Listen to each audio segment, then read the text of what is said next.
Have you ever had anyone try to buy your love with gifts? Or even worse, instead of treating you correctly, they treat you very poorly and then think that they are off the hook because they bring you gifts. This is not good. And while some people may try to accept those gifts for a time, the reality is such a relationship is not a good relationship. It's an abusive kind of relationship. That is the kind of relationship that the Israelites had with God. They were the ones trying to bring God gifts to appease him. They were the ones living repeatedly in sin, doing everything outside of the covenant they had with God.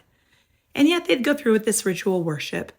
And so much so that in Amos chapter 5, God flat out says, I hate your worship. I despise it. And I'm not going to listen to your singing. I don't want to hear any of this because it's meaningless. Your gifts are meaningless.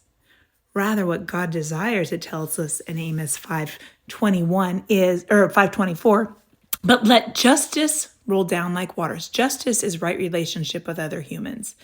And let righteousness, or right relationship with God, let righteousness like an ever-flowing stream. The Israelites understand waters that don't dry up. It's not just something for a season. It is perpetual feeling. It is perpetual action, perpetual love of God and others. That's what God desires.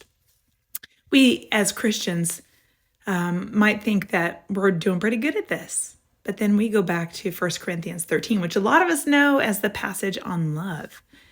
And if we are not acting in love that is what we call that agape love, that self-sacrificing love, the reality is we're clanging gongs. We're just noise that is annoying to other people, but also annoying to God. I don't want to bring something to God that is something he despises or hates or doesn't want to listen to. I want to bring before him what is pleasing and good. May this be the cry of your heart as well. Something to think about today.